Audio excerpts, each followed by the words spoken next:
অষ্টম স্কন্ধ ব্রজেন্দ্র মক্ষণ শ্রীকৃষ্ণায় নমঃ মঙ্গলাচরণ পদ। জয় কৃষ্ণ বৎসল নমো চিদানন্দ সদানন্দ সুনির্মল নমো মরকত শ্যাম নন্দয় কুমার ত্রিঅঙ্গ শোভিত অঙ্গ মুখে বেনু যা। এয়া মংগল আচৰণ কৰিছে আৰু এই মংগল আচৰণত সৰ্বপ্ৰথমতে জয় কৃষ্ণ, হে আনন্দ দেউতা তোমালৈ জয়। দ্বিতীয়বাৰ আকৌ কৈছে তোমালৈ কৃষ্ণ জয়, কাৰণ তুমি ভকত বৎসল, চৰাচৰ জগতত থকা ভক্ত সমস্তক তুমি পালন কৰা। আনহাতে তুমি নিজে এজন ভকত ভগৱন্তক। হে ভগৱন্ত একান্ত ভকত সমস্তৰে পুৰি মন, ইটো চিদানন্দ। এই সমস্ত চৰাচৰ জগতত যিজনে আনন্দ দি থাকে সেইজন ভগৱন্ত। এইটো ব্ৰহ্মাই স্তুতি কৰি কৈছে। গতিকে এইজন ভকত বৎসলে নম চিদান চিত্তই আনন্দ দিয়তা সদানন্দ নিৰ্মল, সদায় আনন্দ নিৰ্মল পবিত্ৰ। নম মৰকত শ্যাম, এই ধৰাধামত এই শ্যাম নন্দৰ কুমাৰ ত্ৰিভংগ শোভিত, তিনিটা ভাজেৰে যেন দেহটোত অংগ দি থাকে আৰু তাৰ পিছত তেওঁ বেনু আছে মুখত। নমো গোপ বেশধৰ ব্ৰজৰ নায়ক, নমো নমো ভকতৰ ভক্তি বিধায়ক, নমো শুক্ল কলেবৰ ৰোহিণী কুমাৰ, এককৰ্ণে কুণ্ডল ভূষিত বেশ যা। মই নমস্কাৰ জনাইছো আকৌবাৰ। তুমি ভকতৰ ভক্তি বিধায়ক। তোমাৰ পৰা যে সূৰ্যৰ পৰা যেনেকৈ ৰেবিলাক আমাৰ দেহলৈ আহি থাকে, ভগৱন্তৰ পৰা ভক্তিৰ শুক্ল বিলাক আমালৈ আহি থাকে। নমো শুক্ল কলেবৰ ৰোহিণী কুমাৰ, তেওঁ বলৰাম। এইজন ৰোহিণী কুমাৰ, তেওঁ বগা বৰণৰ শুক্ল বৰণৰ, এককৰ্ণে কুণ্ডল ভূমি ভূষিত বেশজা। কাণত কুণ্ডল আছে, বেশ সুখেৰে তেওঁ জাতিষ্কাৰ। নম যজ্ঞ মুক্তি দেৱ ইন্দ্ৰ পদ পাই, ভক্ত স্বয়ম্ভুৱ ৰক্ষা কৰিলা লীলা। যজ্ঞত উৎপত্তি হয়। এইজনেই ভগৱন্ত প্ৰভু নমো যজ্ঞ, যজ্ঞটো তেওঁ সমস্ততেই ইন্দ্ৰপদ আনকি পাব পৰা হৈ যায়। শক্তি ইন্দ্ৰিয় বিলাকতো শক্তি দেৱতা। জয় স্বয়ম্ভুৱ ৰক্ষা কৰিলা লীলাই। এই স্বয়ম্ভুৱ মনু, এই সপ্তমনুৰ এইজন প্ৰথমজন। এইজনে এই সংসাৰত মনুবিলাকক এজন এজনকৈ চৰাচৰ জগতলৈ আনি আছে। ইয়াত দেখুৱাইছে যে প্ৰথম, দ্বিতীয়, তৃতীয়, আমাৰ ইয়াতে বৰ্তমানলৈ 6টা। মনু ব্ৰহ্মাৰ পুত্ৰ। 14জন মনুৰ প্ৰত্যেকেই মনুষ্য জাতিৰ আদি পুৰুষ। প্ৰথম মনু স্বয়ম্ভু ব্ৰহ্মা আৰু গায়ত্ৰীৰ পৰা উদ্ভৱ হৈছে মনু। এই মনু ইয়াত সেইকাৰণে এই বস্তুটো আনি পেলাই কৈছে যে ভক্ত স্বয়ম্ভুৱ ৰক্ষা কৰি লীলাই। তুমি সকলো তোমাৰ দ্বাৰাই এইবিলাক আনিছা। ভকত বৎসল হৰি মূৰ্তি উত্থান, ভকত গজক ৰক্ষা কৰি বিদ্যমান। আচলতে এই হাতী ৰূপ ধৰোতা জনকো তুমিয়ে ৰক্ষা কৰা। কাৰণ হাতীটো ইয়াৰ ভিতৰত আৰু অন্য কথা লুকাই আছে। ইন্দ্ৰদ্যুম্ন, এই ইন্দ্ৰদ্যুম্ন ভক্তক এনেকুৱা অপমানিত কৰাইছে, এনেকুৱা লজ্জিত কৰাইছে, এনেকুৱা দুখ দিছে এটা কাৰণতে যে সময়ত কৰিব লগা কৰ্মটো নকৰা কাৰণে। সময়ত যদি সন্মানখিনি দেখুৱালেহেঁতেন আজি এই অৱস্থা নহয়। আৰু সেইটো আচলতে ঈশ্বৰৰ ইচ্ছাত হয়। ঈশ্বৰে কৰাইছে, কাৰণ তেওঁক যদি এইটো নকৰাই গ্ৰাহক মুক্তি দিব নোৱাৰে।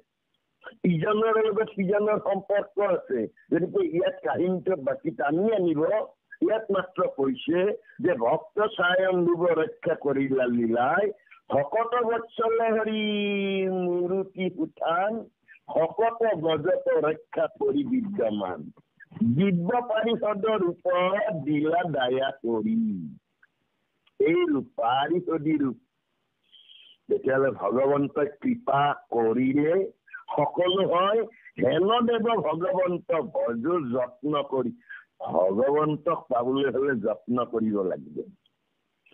ভগৱন্তক এনেই পোৱা নাযায়, তেওঁ ভক্তিতহে। আৰু এই ভক্তি হল ভগৱন্তত সংসাৰৰ সকলো কাম এৰি থৈ সংযত হৈ সংযমেৰে এই কাম কৰিবলৈ হুয়া শৌচ কৰা নিত্য মনক সংযম, দিয়া দান সমস্তকে বুদ্ধি কৰি থম। গতিকে বুদ্ধিটো সমানত মই ৰাখিব লাগিব। কাৰণ কৃষ্ণহে পৰম দেৱ সংসাৰত সাৰ, পাতকীয়তৰে মাত্ৰ নামলৈ এটা। এইবিলাক পাপৰ পৰা উদ্ধাৰৰ একমাত্ৰ উপায়টো হ'ল ভগৱন্ত। গতিকে ইয়াত এই মংগলাচৰণৰ মাধ্যমেৰে আমি বিলাকক সজাগ কৰি দিছে যে সাৱধান, যি ভগৱন্তই তোমাৰ হৃদয়ত থাকি তোমাৰ জীৱন ধাঠিটো টানি আছে, সেইজনৰ লগত তোমাৰ সম্পৰ্ক কেনে? তুমি তোমাৰ লগত চিনাকি হৈ সেই পৰম ঈশ্বৰৰ লগত তুমি সম্পৰ্ক ৰাখা। আৰু তাৰ পিছতেই আমি বিলাকক আনি দিছে প্ৰস্তাৱনা। প্ৰস্তাৱনা মানে পাতনি ধৰিলা, এটা পাতনি আৰম্ভ কৰি দিছে। শুনিয়ক সাধু সভা সদ ৰংগ মন, অষ্টম স্কন্ধৰ কথা গজেন্দ্ৰ মোক্ষণ। মুখিয়া হৈ যাম। ইয়াত দেখুৱাব মহাভাগৱত 4 বেদ মধ্যে সাৰ, আৰ অৰ্থ জানিতে শকতি আছে কাৰ। তথাপিত বিশ্বৰ দেব যদুপতি, যেন শিক্ষা দেন্ত তেন লিখিব সম্প্ৰতি। লিখকে কৰজৰে প্ৰাৰ্থনা কৰি কৈছে যে এই সংসাৰত 4 বেদৰ মাজত শ্ৰেষ্ঠতম মহাভাগৱত। মহাভাগৱত মানে যিটো ভাৱনা আনে, জ্ঞানময় ভাৱনা আহে, বৈষ্ণৱীয় জ্ঞানময় ভাৱনা হয়, তেতিয়া তই তত্ত্বটো বুজি পাই সংসাৰত আমি কোনো একো নহয়, আমি প্ৰত্যেকে ভাৱৰীয়া, কোনোবাই আমাক বৰ কম দিনৰ কাৰণে পঠিয়াই দিছে, এই মহাতত্ত্বটো উপলব্ধি কৰিব পৰা হয়। আৰ অৰ্থে জানিতে শক্তি আছে তাৰ, আচলতে শক্তি নাই। কিন্তু ভক্তি হলে শক্তিৰ উৎপত্তি হয়। শক্তি নাই বুলি কৈছে, কিন্তু ভকতেইতো শক্তি উৎপন্ন কৰি আছে। তেতিয়াহ'লে ভাৱনা তথাপিত হৃদীশ্বৰ দেৱ যদুপতি, যেন শিক্ষা দেন্ত তেন লিখিব সম্প্ৰতি। তেওঁ লিখকে আকৌ কৈছে, মই তেওঁ যি কৰে মই লিখিবৰ কোন, তেওঁ মোৰ হৃদয় মধ্যত থাকি মোক যেনেভাৱে আগবঢ়াই লৈ যায় মই তেনেভাৱে আগবাঢ়ি যাম। মাধৱৰ পাদ পদ্ম কৰি শিৰগত, মহন্ত সৰ্বৰ আজ্ঞা ধৰিয়া মনত আতি শিশুমতি জানা ব্ৰাহ্মণ নন্দন কৃষ্ণৰ চৰণে ভনে গোপাল চৰণ। নিজক অৱনমিত কৰি দিছে। মোৰ বুলিবলৈ মোৰ একোৱেই নাই। মই মাধৱৰ লক্ষ্মীৰ স্বামী নাৰায়ণৰ চৰণ কমলত মোৰ শিৰ নত কৰি দিছো। আৰু সাধু সন্ত মহন্ত বিলাকৰ আজ্ঞা শিৰগত কৰি লৈ মই অতি শিশুমতী। মই জ্ঞান নাই, কিন্তু মই ব্ৰাহ্মণৰ নন্দন। ব্ৰাহ্মণৰ নন্দন বুলি কব পৰাটো সাহস ডাঙৰ। ব্ৰহ্ম জানন্তী ব্ৰাহ্মণ, ব্ৰহ্মক জানে। ব্ৰাহ্মণৰ ঘৰত জন্ম পালেই ব্ৰাহ্মণ নহয়।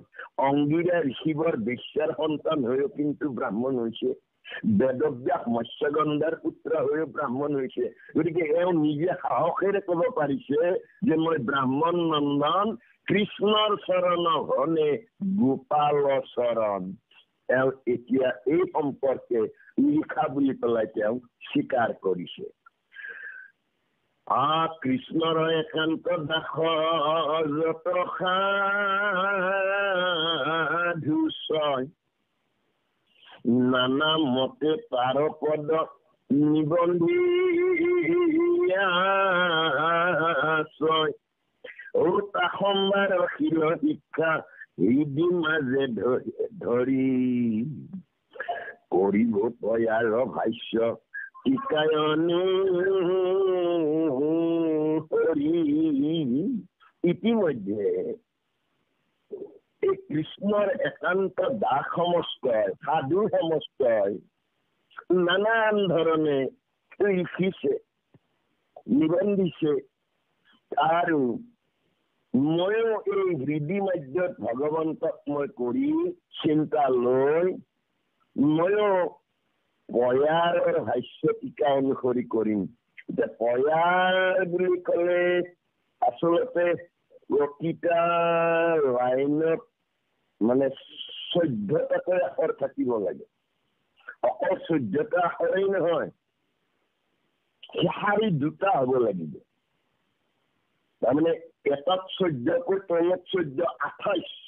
28 এটা ক্ৰম আগবঢ়াই লৈ যাব। এইটো তেওঁ কৈছে যে মই তেনেকুৱা এটা কৰিম, এই মানে কৰিব পয়াৰ ভাষ্য টিকা অনুসৰি মই সেই পয়াৰটো মই লিখিম। যদি মোৰ দোষ হৈ সাধু ছয়, ক্ষমা কৰিবা কথা সহজে লাগে। এনেবোৰ কৰ্ম কৰিব যাওঁতেও মোৰ ভুল হব পাৰে। কোন কেতিয়া কেনেভাৱে ভুলে আহি মোৰ ওচৰ চাপে মই কব নোৱাৰো। গতিকে মোক ক্ষমা মূল এই কামটো কৰিব। যেন কোনো বাণী ছয় বালকে ভাষয়, তথাপিতো পিতৃ ৰংগে শূন্য থাক। এটা চিত্ৰকল্প আনি দিছে। আমাৰ সন্তান বিলাকে কথা কলে ভুল হৈছে যদিও আমাৰ আনন্দ এই কথা কব পৰা হল। কি পাৰিছে আৰু পাৰিব। পিতৃ তাতেই আনন্দ। গতিকে আমি বিলাকেও তেওঁ তাকেই কৈছে মই এটি সাধাৰণ। গতিকে মোৰ যদি কৰবাত ভুল হয় মোক ক্ষমা কৰিব। নম নম কৃষ্ণ দৈপায়নয় বতা, সাধু হবে প্ৰিয়ে মুখে পদ্ম মধুহাৰ। মহাভাগৱত শাস্ত্ৰ পঢ়িয়া হৰিষে, কৃপায়ে পঢ়াই লখুক নিমিত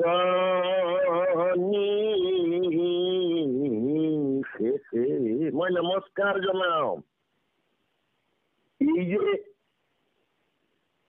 ব্যাস তেওঁ আচলতে তেওঁৱেই। কাৰণ ভগৱন্তই বাৰে বাৰে কৈছে চৰাচৰ জগতত মোক বাদে কাৰো জন্মই হোৱা নাই। কৃপালু গুৰু শংকৰদেৱে কলে যত দেখা চৰাচৰ হৰিময় নিৰন্তৰ। আমাৰ বাবে যদিও ব্যাসক আকৌ দেখুৱাইছে কৃষ্ণ দৈপায়ন ব্যাস। এইজনেহে আচলতে কৰাইছে। গতিকে ঈশ্বৰৰ কাম ঈশ্বৰে কৰাইছে, মাত্ৰ লেবেলটো বেলেগ অমুকে কৰিছে। আমি আজি ইয়াত একত্ৰিত হওঁতে আমি কৰা নাই, আমাক তেওঁ কৰাইছে। আমি বিলাকৰে অনুভৱটো মাত্ৰ কিয় মই পঢ়িছো, ইজনে বিলাক কিয় মই মোবাইলটো লৈ মই শুনিছো, মই শুনিবৰ কম। মোৰ ভিতৰত তেওঁ আছে, তেওঁ মাত্ৰ আনন্দ লাভ কৰে। ইয়াতো এই কথাটোকে আনি পেলাই দেখুৱাইছে যে নম নম কৃষ্ণ দ্বৈপায়ন অৱতাৰ সাধু হবে প্ৰিয়ে মুখে পদ্ম মধুহাৰ। পদুমৰ মধু, কি আনন্দ, কি সুধা। এই মহাভাগৱত শাস্ত্ৰ কৰিয়া হৰিকে কৃপাৰে পঢ়াই লুক মুনুকন সৰ্বৰে ইটোৱে সিটোক দিছে। চাওকচোন, শুদ্ধভাৱে কৃষ্ণ কথা কওঁতাজনৰ মুখত পেলাই দিছে। ইজনে আৰু সিজনক দিছে। যেনেকৈ নাৰায়ণে ব্ৰহ্মাক দিলে, ব্ৰহ্মাই নাৰদক দিলে, নাৰদে ব্যাসক দিলে, ব্যাসে শুকক দিলে। শুকক যদি নিদিলেহেঁতেন পৰীক্ষিতে নাপায়, আমি নাপাওঁ। তেতিয়াহ'লে ঈশ্বৰৰ ইচ্ছা হ'ল মই স্বজন কৰা দেৱৰ দুৰ্লভ মনুষ্যই পালেহে মই মনত শান্তি পাম। ভগৱন্তই দেৱতা বিলাকত দিয়াটোত আনন্দ নাই, আনন্দ হ'ল মনুষ্যত। কাৰণ আকাশ মাৰ্গেৰে নাৰায়ণৰ লগত ব্ৰহ্মা গৈ থাকোঁতে সুধিছিল, প্ৰভু এইখন কি? বোলে এইখন মৎস্য। বোলে মৎস্যত বোলে পোক নেকি? নাই নাই নাই, পোক নহয়। কি তেতিয়াহ'লে? বোলে মনুষ্য। প্ৰভু আচৰিত, এই দুইঠেঙীয়া মনুষ্য নে কি? এইটো খোজকাঢ়ি যাওঁতে লগত এইটো কি যায়? বোলে ছায়া। প্ৰভু তুমি আৰু মই এতিয়া থিয় দি আছো, আমাকতো নাই। বোলে এই দেৱতাৰ কায়াও নাই, ছায়াও নাই। তেতিয়াহ'লে মনুষ্যৰ কায়া আছে। প্ৰভু এবাৰ যাওঁ, এই নাই নাই, তাত গ'লে কায়া পাবা, কায়া পালে ছায়া পাবা, ছায়া পালে সংসাৰ মায়াৰ ক্ষেত্ৰ, মায়াত পৰিবা। প্ৰভু তেওঁলোক মায়াত পৰা নাই নেকি? তেওঁলোকে মায়াৰ মাজত থাকি একত্ৰিত হৈ মোৰ কথা চিন্তা কৰিছে। দেৱতা বিলাকে দেখোন মোক চিনিয়ে নাপালা, মই লুপ্ত হব লগা হ'ল, তোমালোকৰ জাত যজ্ঞ পূজা পাতল ইত্যাদি লগা হ'ল। গতিকে দুৰ্লভ জন্ম, দেৱ দুৰ্লভ জন্ম। এই দেৱ দুৰ্লভ জন্ম পোৱাটো সাধাৰণ কথা নহয়। বহুতেই ইয়াক আশা কৰে। সেইকাৰণে আমাক এটা বৰ সুন্দৰকৈ জনাইছে, বলো মিনতি বাণী শুনা নৰ নাৰী, একেশ্বৰে হৰি কথা মঠিতে নপাৰি। এই যে আজি আমি এনেকৈ লগ লাগিছো, সেইটোৰ কাৰণটো হ'ল একেশ্বৰে হৰি কথা মঠিতে নপাৰি। অকলে অকলে মন্থন নহয়।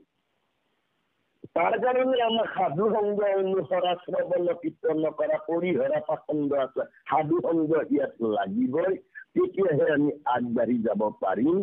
ইয়াতো এই নিমিত্তে তেওঁ কৈছে যে ইয়াত যদি মোৰ কিবা দোষ হয় এইবিলাক হেৰি কৰিবা। আৰু ইয়াত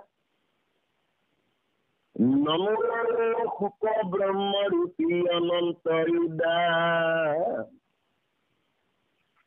সংসাৰ গৰ্তত বিষ্ণুৰাত কয় উদ্ধাৰ।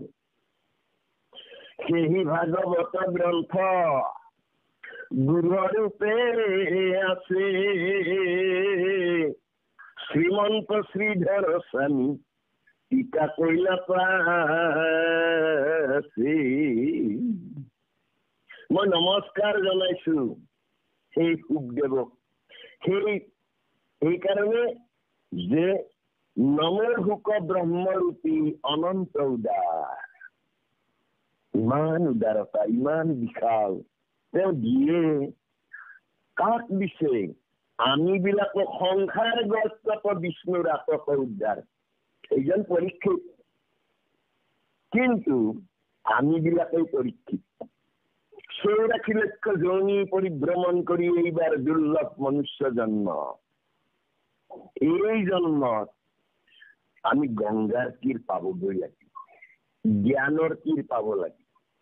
আৰু শুদ্ধভাৱে কৃষ্ণ কথা কওঁতে জনৰ ওপৰত মই ল'ব পাৰিব লাগিব। সেই ভাগৱত গ্ৰন্থ গুৰুৰূপে আছে অতি গভীৰ। ভাগৱত গ্ৰন্থ বিপৰীত। এইখন অকল গ্ৰন্থই নহয়, মানুহ গঢ়া এটা অস্ত্ৰ এখন, মানুহ জগতক গঢ়ি তোলা এখন শাস্ত্ৰ। গতিকে ই বিপৰীত।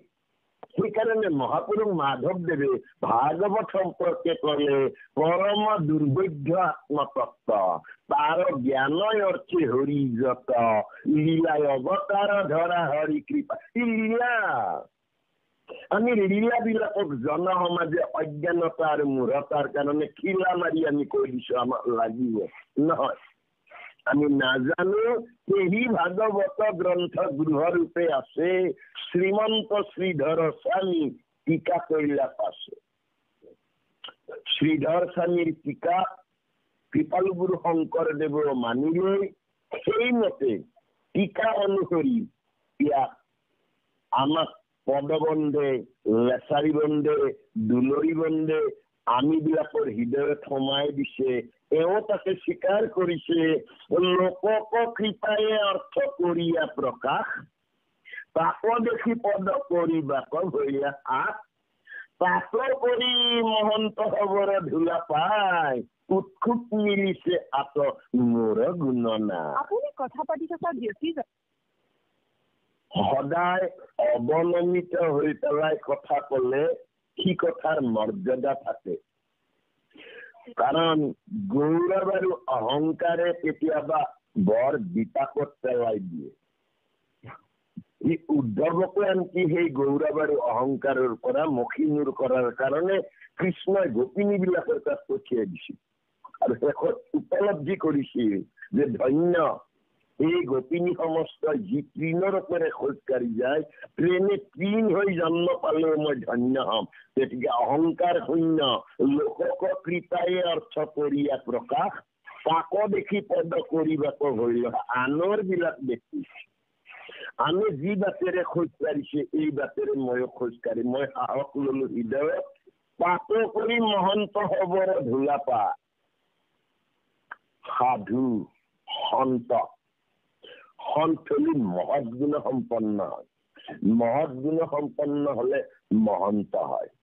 কিন্তু মহন্ত হলেও যদি তেওঁ গৰ্ভ পৰ্বতত উঠি থাকে মহন্তৰো কাজ নাই। সেইকাৰণে দ্বাদশ স্কন্ধত কৃপাল গুৰু শংকৰদেৱে কথা এটা কলে যে কলিত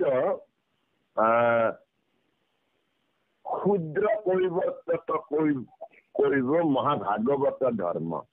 ক্ষুদ্ৰ আৰু পৰিৱৰ্তন ভাগৱত ধৰ্মটো কলিত থাকিব। এতিয়া কৈবৰ্ত বুলি কওঁতে বহু মানুহে টানি লৈ যায়, পানীত যিবিলাকে কৰ্ম কৰে তেওঁলোক কৈবৰ্ত। অৱশ্যে আমি অভিধানিক ভাৱে চালে কৈ অৰ্থে পানী, কিন্তু কৈবৰ্ত তিনিবিধ। একবিধ পানীত মাছ মাৰা কৈবৰ্ত আৰু মাছ আনি জালতে বিক্ৰী কৰা সেই একবিধ। দ্বিতীয় বিধে জালৰ পৰা কিনি আনি বজাৰত বিক্ৰী কৰা এই দ্বিতীয় বিধ।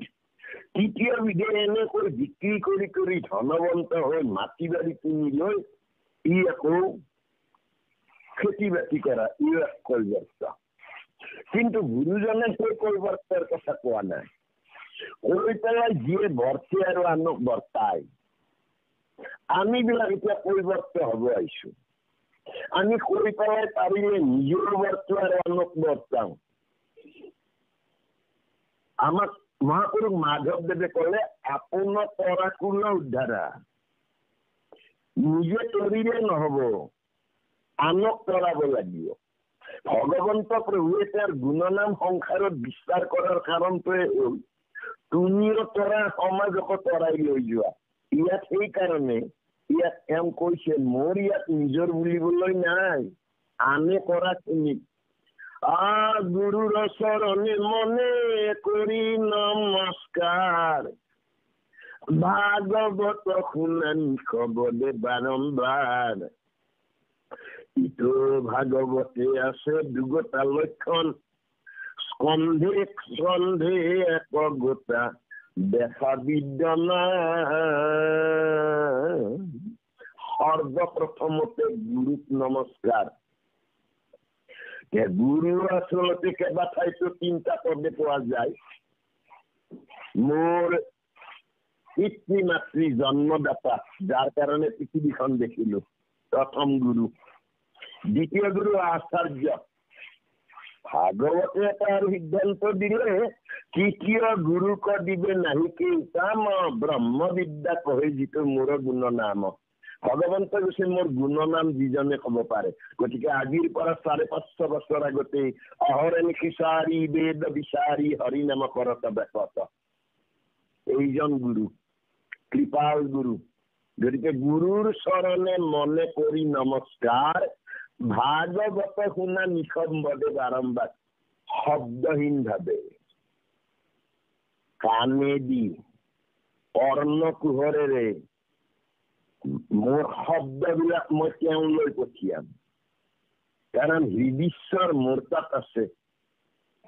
এই আত্মা ঈশ্বৰৰ তাতে শব্দ ব্ৰহ্মবিলাক পঠিয়াই দিম। যদি ঈশ্বৰ চিন্তাত মই নিমগ্ন হব নোৱাৰো, শব্দ ব্ৰহ্ম গৈ থাকিলেও কাম নহব। এই সম্পৰ্কে মহাপুৰুষ মাধৱদেৱে কলে, শব্দ ব্ৰহ্মৰ পাৰ হইলা যিটো কৃষ্ণত ভকতি নাই, পাৰ শাস্ত্ৰ শ্ৰম, শ্ৰমে মাত্ৰ ফল, যেন ৰাখে বাজি গায়। সেইকাৰণে ভাগৱতত মানে ভাৱনা লব্ধ হোৱা, জ্ঞানময় ভাৱনা কৰা, বৈষ্ণৱীয় জ্ঞানময় ভাৱনা কৰা, তেতিয়া তই তত্ত্বটো লোৱা, তুমিও দেহ নোহোৱা, তুমি আত্মা। তুমি বৰ কম দিনৰ কাৰণে আহিছা। তোমাৰ দেহ বৃক্ষডালত ওলমি থকা কাম, ক্ৰোধ, লোভ, মোহ, মদ, মাচৰ্য, ঈৰ্ষা, অসূয়া, এইবিলাক বাদুলিৰ দৰে তোমাৰ তাত ওলমি আছে। এইবিলাকৰ চিন্তাত নিমগ্ন হলে জীৱনত থলে যাব। এটা চিন্তাই লোৱা, মই আত্মা, আত্মাৰ লক্ষ্য হল পৰমাত্মা। এই চিন্তাটো লৈ জীৱ আত্মা পৰমাত্মা দুয়ো ককাই ভাই, হিয়া মাজে সোমাই আছে, চিনা চিনি নাই। তেতিয়া তুমি কি কৰিব পাৰিবা? নিশবদে শুনিব পাৰিবা। ইটো ভাগৱতে আছে দুগোটা লক্ষণ, স্কন্ধে স্কন্ধে একগোটা দেশ বিদ্যমান। দুটা, এটা প্ৰবৃত্তিৰো দেখিবা, এটা নিবৃত্তিৰো দেখিবা, এটা গুণৰো দেখিবা, এটা নিৰ্গুণৰো দেখিবা। ইয়াতে আছে আকৌ তৃতীয়ত স্বৰ্গ বিসৰ্গ চতুৰ্থ, পঞ্চমত স্থান পোষণ ষষ্ঠত, সপ্তমত উতিহেন লক্ষণ বিধি, অষ্টমত মহন্তৰ লক্ষণ উদি। ইয়াতে আনি পেলাই 10টা লক্ষণত দিলে। স্বৰ্গ তাৰমানে ভাগৱতৰ আৰম্ভ হৈছে তৃতীয়ত। তৃতীয়ৰ পৰা আচলতে ভাগৱত, কাৰণ পুৰুষৰ দৃষ্টিৰ কাৰণ হল সৃষ্টি। এই তৃতীয়ত স্বৰ্গ বুলি কোৱা হৈছে। এই স্বৰ্গত পৰম পুৰুষ ভগৱন্ত প্ৰভুৱে এই সংসাৰৰ সৃষ্টিৰ বৰ্ণনাখিনি দেখুৱাইছে। আকৌ তাৰ পিছত স্বৰ্গৰ পিছত চতুৰ্থ বিসৰ্গ। এই বিসৰ্গত ব্ৰহ্মাজী মানে যিমানবিলাক দেৱতা আছে, এইবিলাক স্বজনৰ কথাৰে পৰিপূৰ্ণ কৰি দিছে। তাৰমানে খেতি আৰম্ভ কৰিছে ভগৱন্ত প্ৰভুৱে, ইখনৰ পিছত সিখন। তাৰ পিছতে আহি গল স্থান, মানে পঞ্চমত। ইয়াত ৰজা, দৈত্য, দেৱতা, ইয়াৰ মহিমা জনাৰ নানান ধৰণৰ লক্ষণ বিলাক এই পঞ্চমত দেখুৱাইছে। কাৰণ নাভি দেখে পঞ্চম। এই নাভিৰ পৰা কেনেকৈ কেনেকৈ কৰ্মবিলাক দেৱতাবিলাকলৈ যাব, এই সম্পৰ্কে জ্ঞাত কৰাইছে। আকৌ ষষ্ঠ যেতিয়া গৈ পালে, এইটো হল পোষণ। আমি যে পঢ়ো যেনেকৈ পঢ়ো, অন্য অন্য পোহন যেতিয়া দিম, ঠিক তেনেকৈ ষষ্ঠত মহাপাপী বিলাকক পালন পোষণ কৰিছে। এই সংসাৰতে আমিয়ে সেই মহাপাপী বিলাক, আমাকে তেওঁ পোষণ কৰি আছে। ইয়াৰ পিছতে ষষ্ঠ অতিক্ৰম কৰিলে আপোনাৰ সপ্তমত উতি মানে এই সংসাৰত এই মহন্তৰ কোপ দুৰ্বাসনা ৰাখি এইবিলাক আমি শেষ কৰিব লাগিব। এই সংসাৰত আহে দুৰ্বাসনা আহে, সুবাসনা আমি আনিব পাৰিব লাগিব। এই মহন্ত বিলাকৰ কোপ দৃষ্টি যাতে নপৰে, কেনেকৈ হয় সেই সম্পৰ্কে আমাক দেখুৱাব। আৰু তাৰ পিছত হ'ল মন্বন্তৰ, যিটো এতিয়া আমি চাই আছো, এইটো হ'ল মন্বন্তৰ, এইটো হ'ল অষ্টম। কৃষ্ণৰ প্ৰতি ৰতি মনু পুত্ৰসকলৰ ধৰ্ম। মনু মানে মনুষ্য, এই মনুষ্য বিলাকৰ কেনেকুৱা ভাৱে তেওঁ গতি কৰিব, কৃষ্ণৰ প্ৰতি প্ৰেমটো আহিব লাগিব। কৃষ্ণ মানে আনন্দ, আনন্দ পাবলৈ গ'লে আনন্দ হৃদয় এখন লাগিব। এই হৃদয়েৰে আনন্দৰ লগত মই ল'ব পাৰিব লাগিব, তেতিয়া পৰমানন্দই আঁকোৱালি ল'ব।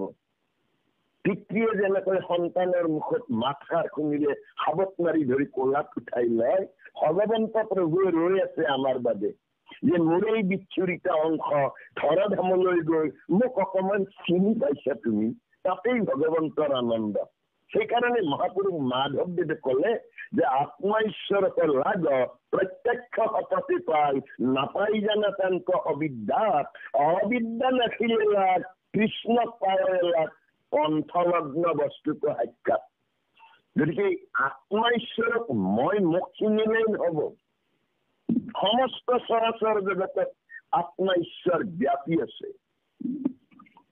তেতিয়াহ'লে গুৰুজনে তাকে বৰ কৌশল কৰি কৈছে, সমস্ত ভূতৰে তুমিহে আত্মা, হৃদয়ে পৰম গুৰু, তথাপি সেৱা অনুসাৰে কৃপা কৰা যেন কল্প তৰু। সমস্ত চৰাচৰ জগতত ভগৱন্তক মানে কোনো নাই, সকলোৱে ভগৱন্ত। আমিহে ভাবি আছো তেওঁ অমুক নহয়। আমি বিলাকৰ এই নাটকখনৰ ভাৱৰীয়া কৰি দিছে। কিবাৰ মনত যেতিয়া ভাৱ হব মই এটি ভাৱৰীয়া, মোক কোনোবাই বৰ কম দিনৰ কাৰণে আনিছে, তেতিয়া আমি মন্বন্তৰ অষ্টমটো আমি বুজি পাম। আৰু অষ্টম যেতিয়া এই মনুষ্য পুত্ৰ বিলাকে এই ধৰ্ম সম্পৰ্কে জ্ঞাত হব, তেতিয়াই ইশানুচৰী, মানে মানুহ, ঈশ্বৰ চৰিত্ৰটো হ'ল নৱম। ঈশ্বৰ চৰিত্ৰ হব মানে বিষ্ণু বৈষ্ণৱৰ কথা প্ৰকাশ হব তাত, ইজনে সিজনৰ লগত। তুমি এই নয় ময়ে তুমি, স্বয়ং আমি বিলাকৰ ভগৱন্তই কৈছে তুমি এইটো সময়, তেতিয়াহে মই নিৰোধ হব পাৰিম। নিৰোধ মানে মোৰ দশম আহিব, দশম মানে মোৰ তুণ্ড মানে মুখখন মোৰ খোল খাই যাব, জগত উদৰত লৈ নিৰোধন। গোটেই জগতখন মানে জন্ম পাই য'ত গতি লাভ কৰিব পাৰি, সেইখন জগত দেশৰ এখন জগত। গতিকে দশম, এই কৃপালুগুৰু শংকৰদেৱে ভাগৱতৰ অন্য ধাতুৱেদি প্ৰথম দশম দিছে। বহু মানুহে সেইটো কথা সোধে, আগতে বেলেগ নকৰিলে। নহয়, এই দেশৰ মুখখন খুলিব পাৰিব লাগিব। মুখ যদি খুলিব নোৱাৰে নহব। কৃপালুগুৰু শংকৰদেৱে দশম আৰম্ভ কৰি কৃষ্ণক উদৰৰ পৰা লৈ আহি আমাৰ জনসমাজক দেখুৱাই দিছে, সত্যৰ অনুসন্ধান কৰাই দিছে। গতিকে জগত উদৰত লৈ এই নিৰোধন কৰিব পাৰিব লাগিব, তেতিয়া মুক্তি আহিব। মুক্তি কোনো চুক্তিত নহয়, এইটো মুক্তিটো হল একাদশ। তাৰমানে ব্ৰহ্মৰূপ মুকুতিত এই ভৱকূপৰ পৰা তৰণৰ উপায়। আমি প্ৰত্যেকে ভৱকূপত পৰিয়ে আছো, আৰু তাতে আমাৰ ভাৱনা নাই, মই কৰি আছো। যশোদাই যেনেকৈ ভাবিছিল মোৰ ল'ৰা পৰৰ ঘৰত গৈ গাখীৰ খাই মোৰ কি নাই, অপৰ্যাপ্ত আছে, মোৰ লাজ মান, হাতীটোৰ আয়ুস আৰু মনুৰ আয়ুস একে আয়ুস। কিন্তু সেই মনুৱে আনন্দিত হৈ কৈছিল যে প্ৰভু মই হাতীটো দেখি এটাতে আনন্দ, তাৰ সেই নদকা ভৰিখনৰ খোজটোত মই 4বাৰ ভৰি দিব পাৰো। তথাপিও মোৰ তাৰ সমান আয়ুস, বেছি আনন্দ নকৰিবা। এই আয়ুসৰ আধা নিদ্ৰাত যাব। আমাক কি কৌশল কৰি ক'লে মনু আধা নিদ্ৰাত যাব। মনুটোতে ভাগি পৰি নাকান্দিবা, কিয় দুখ কৰিছা? তুমি যদি নিদ্ৰা নোযোৱা তেতিয়াহ'লে তোমাৰ মৃত্যু হব। গতিকে আধা গুচি গ'ল। তাকে ক'লে বোলে আধা কম নহয়, তাৰো কিন্তু যাব। শিশু, কৈশোৰ, বাল্য এইখিনি যাওঁতে তোমাৰ 20টা বছৰ যাব। এই যিটো গৈ থাকে, এই সম্পৰ্কে আমি বিলাকক বেকত কৰিছে। প্ৰতি মন্মন্তৰে মনু আদি কৰিছ, পৃথকে পৃথকে অৰ্থ মান নকৰয়। আতি শুদ্ধ সত্য ধৰ্মই আপুনি আচৰি, প্ৰজা সমস্তক প্ৰবৰ শান্ত দয়া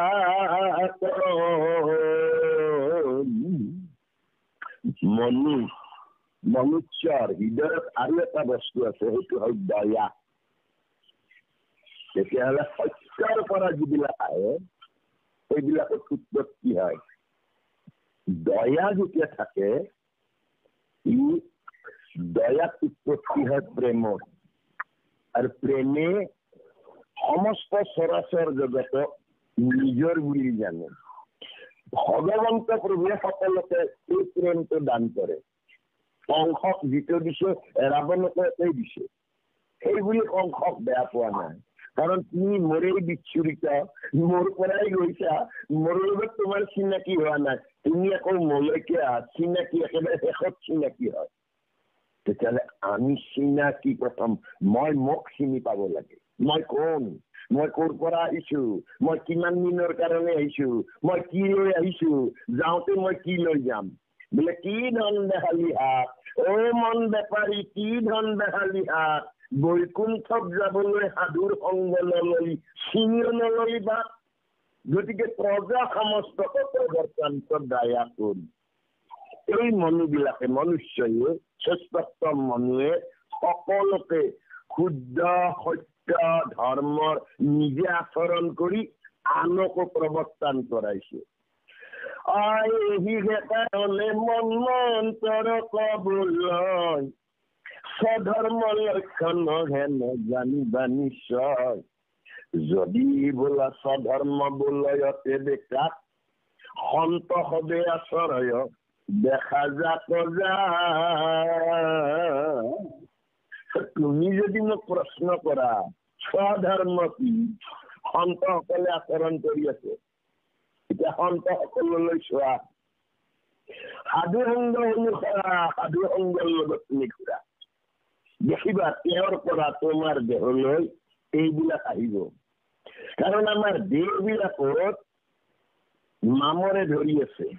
লয়ডালত মামৰে ধৰিলে যেনেকৈ চুম্বক আনি দিলেও খামোচ মাৰি নধৰে, কিন্তু লয়টুকুৰ যদি অগ্নিত সোমাই দিয়া যায়, মামৰ বিলাক আঁতৰি যাব। অগ্নি মানে বিষ্ণু, বিষ্ণু মানে বিষ য'ত প্ৰৱেশ কৰিলে সংস্কাৰ হয়। তেতিয়াহ'লে আমাকো গুৰুজনাই ক'লে বিষ্ণু ভকতৰ সংগ লৈবা প্ৰথমত, গুৰু মানি শুশ্ৰূষা কৰিবা ভাল মত। তেতিয়াহ'লে আমি বিলাকে নিজৰ পৰীক্ষা কৰিবলৈ, শুদ্ধ সত্য সনাতনক জানিবলৈ হলে স্বধৰ্মৰ লক্ষণ আমি জানিম। যদি বোলা স্বধৰ্ম বোলে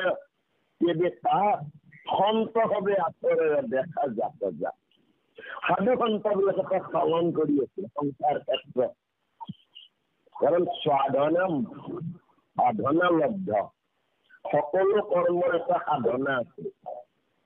যিয়েই নহওক সাধনাৰ কাৰণে লাগিব অনুশীলন। আমি যে নামঘৰলৈ যাওঁ সেইটো আমাৰ অনুশীলন, কিন্তু সেইটো আহি থকা নৱপ্ৰজন্মক দিবৰ কাৰণে সেইটো অনুশীলন। সেইটোৱেই নামঘৰ নহয়, আচলতে আমাৰ দেশো নামঘৰ। আমি নামঘৰ হ'ব পাৰো, বা আমাৰ ঘৰতো নামঘৰ থাকিব পাৰে, বা অন্যান্য বহুত নামঘৰ থাকিব পাৰে, কিন্তু নামঘৰীয়া হলে নহয়।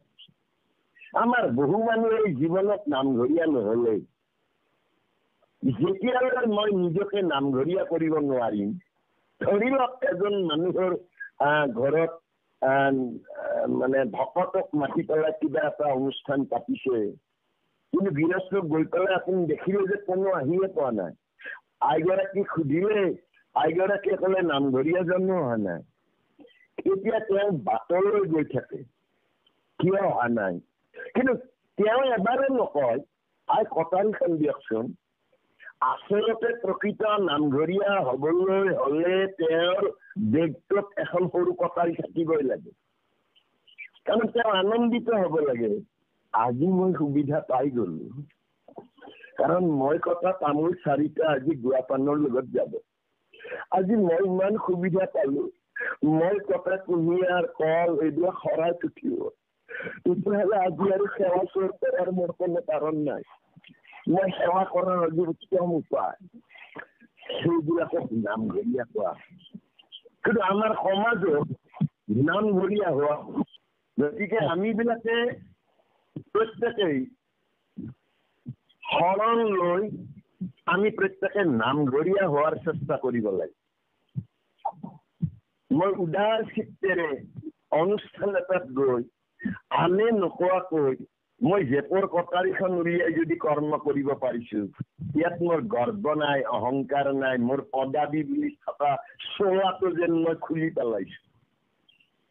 এইটোৰ কাৰণে আমি হব পৰা নাই। গতিকে তেতিয়াহে সন্ত বুলি কয়। সেইকাৰণে সন্ত হবে আচৰণে দেখা যাক যাক।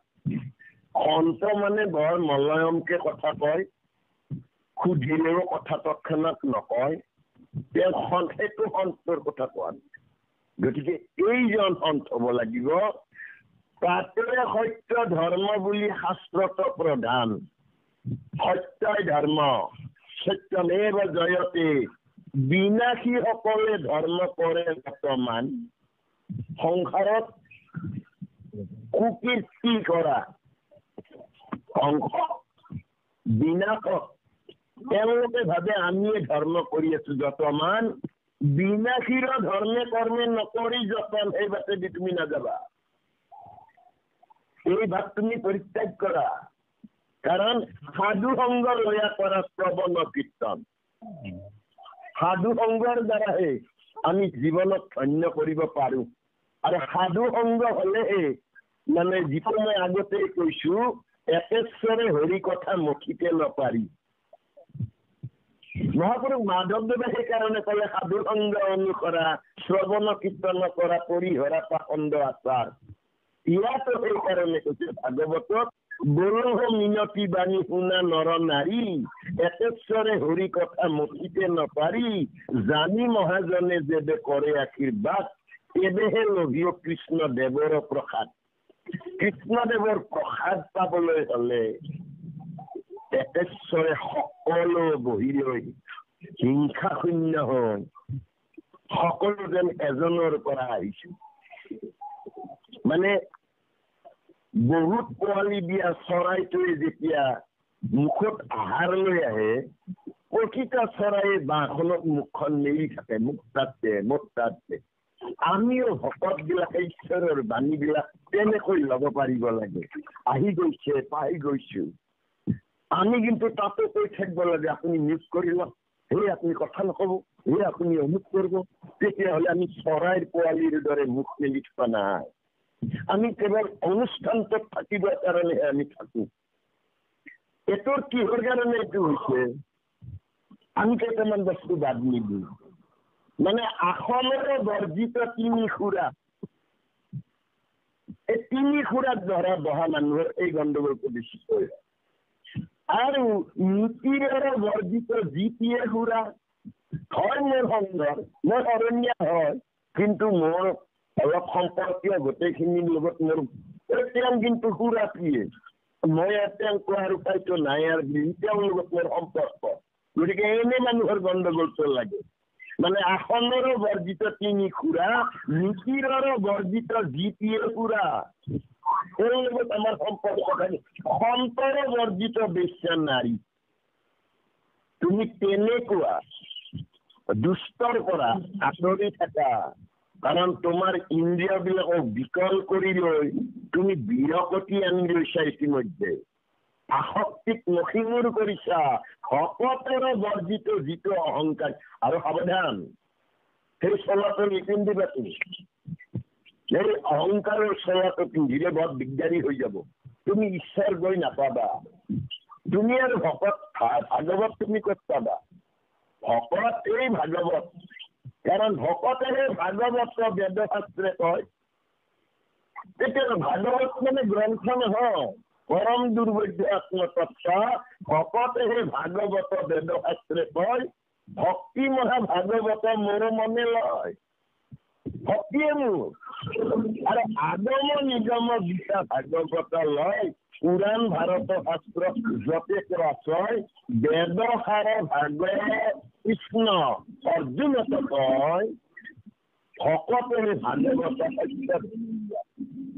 তেতিয়াহ'লে আমি কৰ্ণকুহৰত শুনি থকা প্ৰতিজন একোখন ভাগৱত, এই ভাগৱত বিলাকক আমাক কৈছে যে তুমি সত্যক ৰক্ষা কৰা। আৰু এই সত্যটোৱে ধৰ্মশাস্ত্ৰৰ প্ৰধান। বিনাশী সকলে ধৰ্ম কৰে যতমান। সেইবিলাকে বিনাশী কোন? যাগযজ্ঞ পূজা পাতল সবে বিড়ম্বন। বিড়ম্বন বিলাক বিনাশী। বিনাশীৰ ধৰ্মে কৰ্মে নকৰি যতন। সেই বাটেৰে তুমি নাযাবা। কাৰণ আমাক কি বুলি ক'লে যে অনাদি ধৰ্ম মাধৱৰ জন্ম কৰ্ম শূন্যত মহন্তৰম কে পৰম মণ্ডল নাম কৃষ্ণ বিষ্ণু হৰি ৰাম লাজৰে গাইবা মহাসুখে।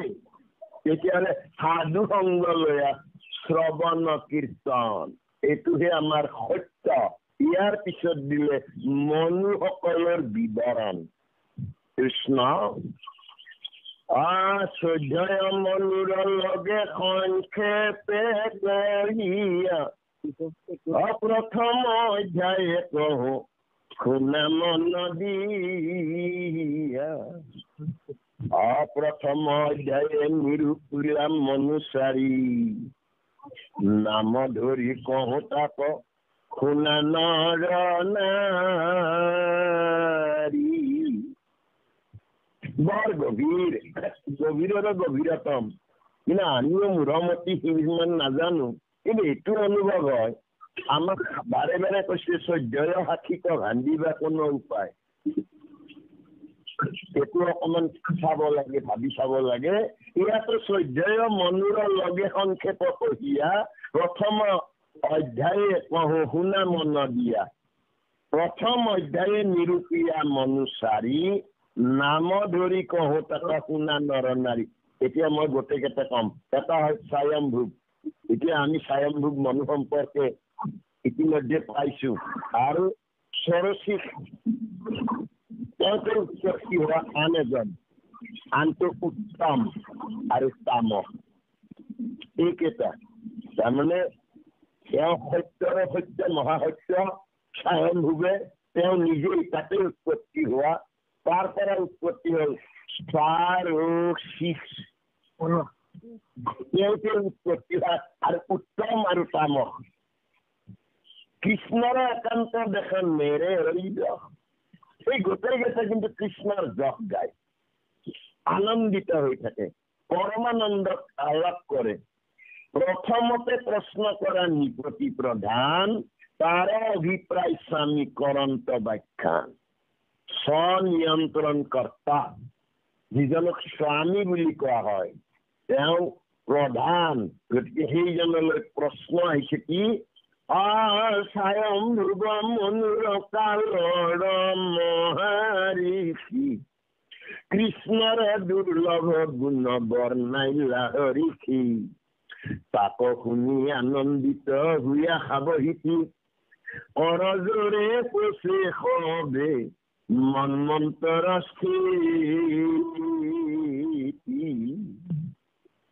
স্বয়ং উৎপত্তি হোৱা ভগৱন্তৰ এই মহাশক্তিটো এই মনুবিলাকৰ কালৰ মহাৰিষি। তেওঁ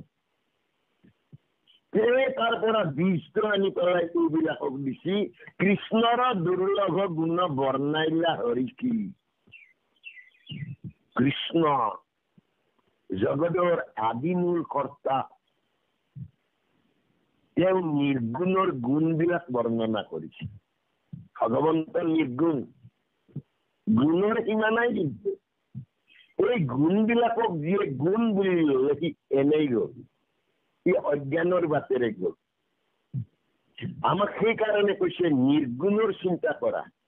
আৰু নিৰ্গুণৰ চিন্তা কৰিব লাগিলে স্থিতি, এই যে সাধু সংগত একেলগ হ'ব দিছে, একেলগ হওঁতে স্থিতিটো বৰ ডাঙৰ বস্তু। প্ৰসংগ কৰোঁতে যেনেকৈ আমাৰ গোটেইবিলাকে একত্ৰিত হৈ বহি লয় স্থিতি, তাৰমানে নিৰ্গুণত স্থিতি, তেতিয়া নিৰ্গুণত ৰতি, নিৰ্গুণত মতি, নিৰ্গুণত গতি, নিৰ্গুণত প্ৰাপ্তি। স্থিতি যদি নিৰ্গুণ নহয়, প্ৰাপ্তি নহয়।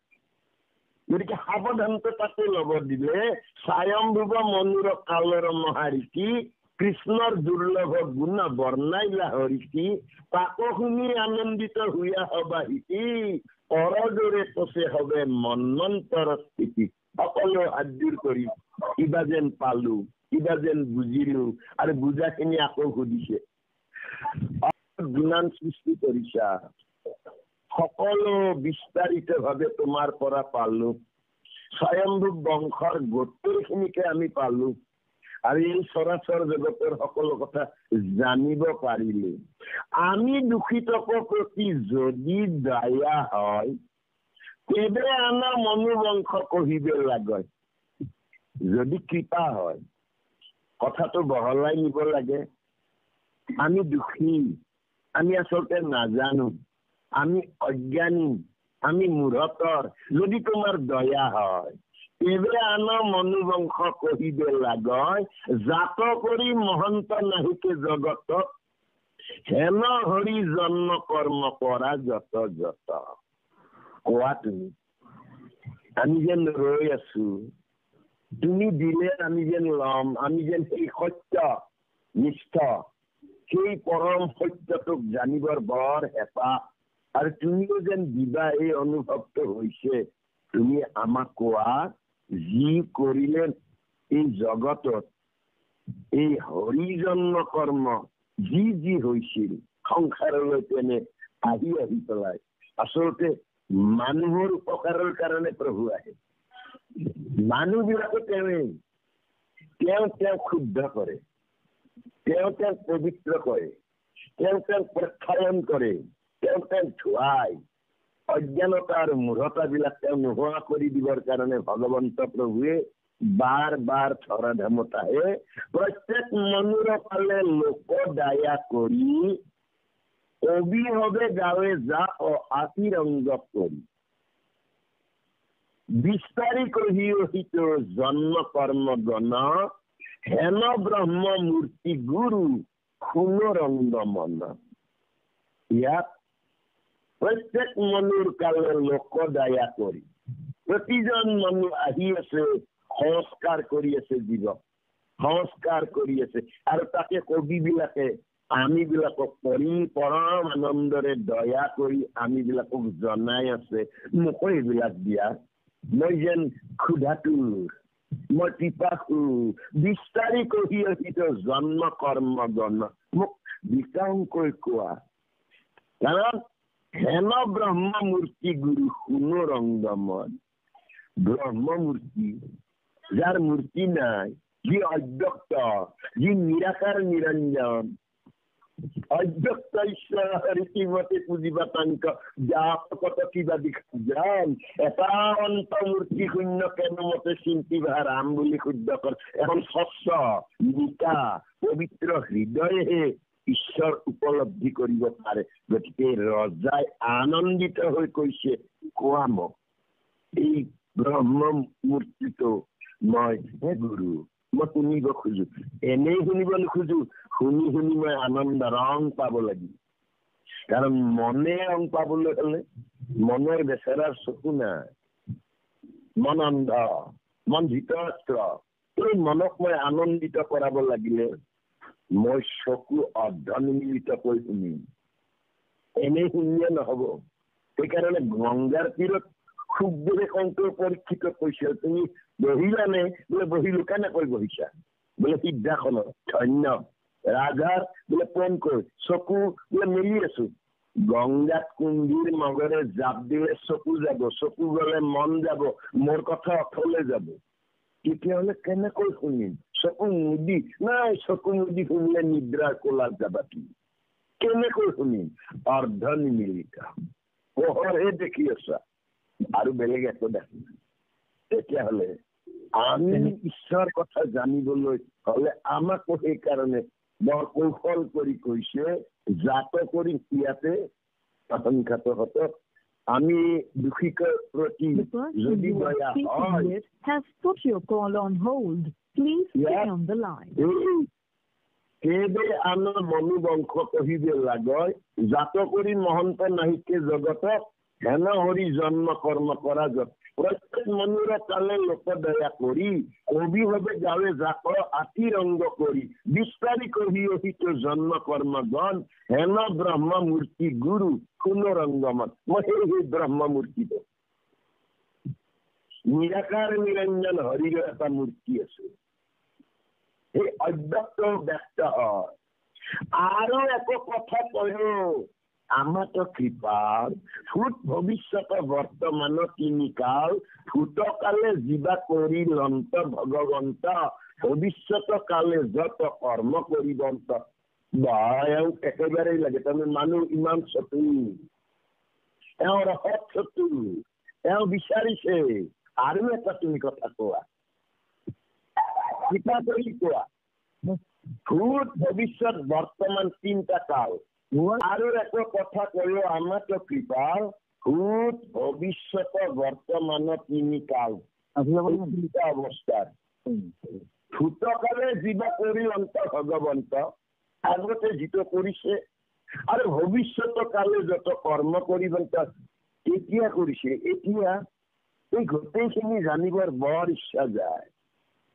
কাৰণ বিশ্ব বিভাজন দেৱ বৰ্তমান কালে এই চৰাচৰ জগতত বিভাজন হয় কৰা যত কৰ্ম তাক কহি ভালে সকলোখিনি মোক কোৱা কৰি অনুগ্ৰহ হেনয় আমাক মোৰ জানিবৰ মই পিপাসু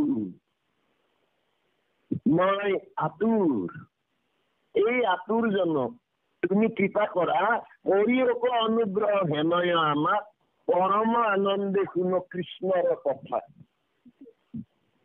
মই এনেকুৱা ভাৱে ৰৈ আছো মই জিজ্ঞাসু এইজন মননশীল এইজন আত্মদৰ্শী এইজনে নিজক বিৰকতিৰ কোলাত সোমাই লৈ পেলাই তেওঁ কৈছে তাৰমানে মই মোক তেওঁতেই মই দি দিছো তেওঁৰ পৰা মোক কেৱল লাগে আৰু লাগে মই মোক চাব বিচাৰিছো তেওঁৰ বিচ্ছুৰিত অংশ হৈ তেওঁৰ বিশেষটো জানিব খুজিছো সেই জুইৰ ফিৰিঙতিৰ পৰা কুকুৰা হৈ ময়ে আহিছো কিন্তু মই সেই মহাগ্নিখিনিক আকৌ জানিব বিচাৰিছো পৰম আনন্দে শুনো কৃষ্ণৰ কথা মহাভাগৱত ৰাজা সুভদ্ৰাৰ নাতি এই মতে প্ৰশ্ন চয় কৰি লন্তয়াতি সকলো প্ৰশ্নকে ঋষি মনে অৱগাহী বুলিবে লাগিলা নিপ চিৰমুখ চাই এওঁ মহাভাগৱত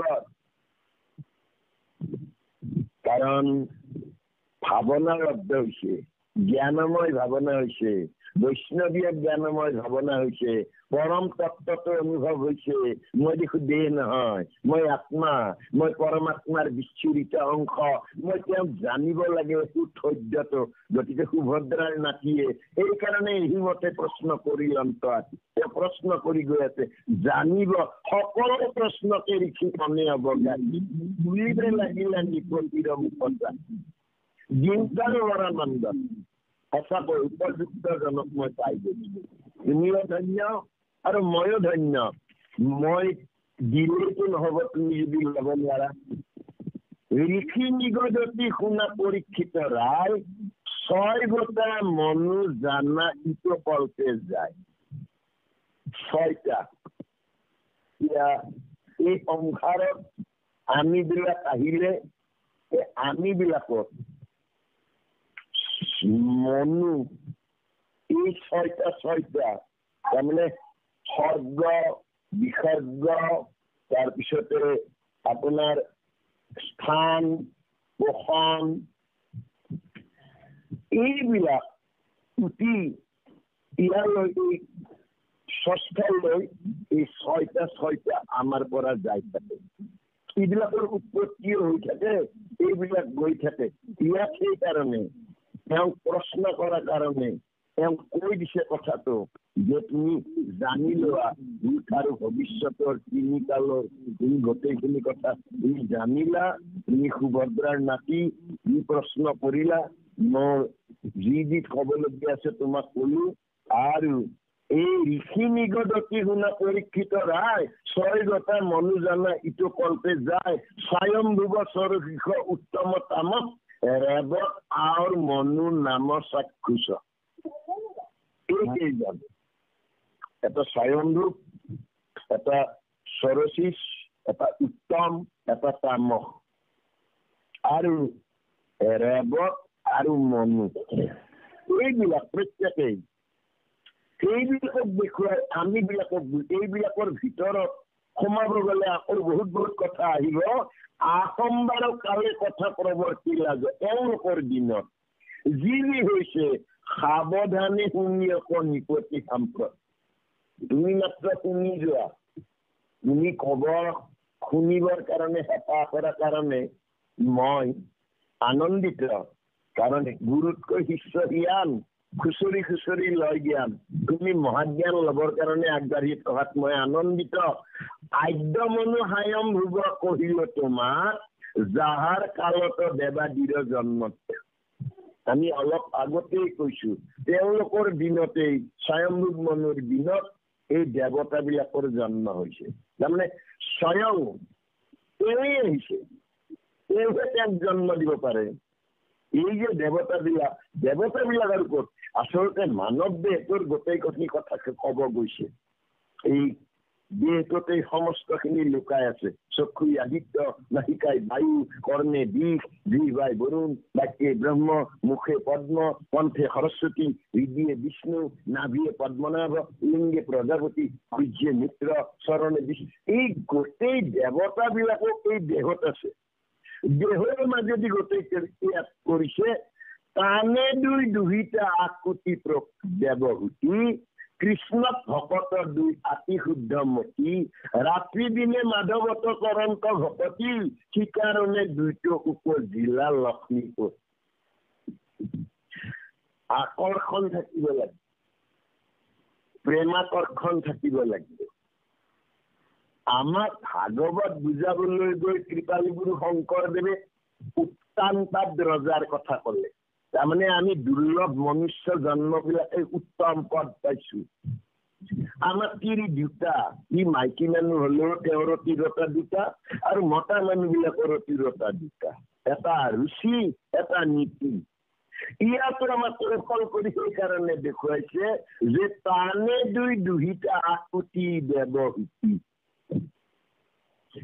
কৃষ্ণৰ ভকত দুই আতি শুদ্ধমতি। আনন্দ, পৰমানন্দৰ লগত তেওঁলোকৰ সম্পৰ্ক। ৰাত্ৰি দিনে মাধৱত কৰন্ত ভকতি, লক্ষ্মীৰ স্বামী পৰমেশ্বৰৰ লগত ভকতি কৰে, সিকাৰণে দুইটো উপজিলা লক্ষ্মী। তেতিয়াহ'লে তেওঁতেই তেওঁ, আমাতেই ভগৱন্তৰ উৎপত্তি হয়। কি কৌশল কৰি আমি বিলাকক কথাটো কৈছে।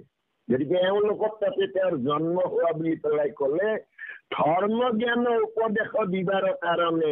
কাৰণ সংসাৰখন মোৰেই, ময়েই চৰাচৰ জগতৰ পিতৃ। ইয়াত যি তৰু তৃণ সকলো জন্ম পাইছে, ইয়াৰ গতিদাতা মতিদাতা ময়েই। গতিকে এইবিলাকক মই জাগৰণ দিব লাগিব, চয়ন দিব লাগিব, খেলন দিব লাগিব।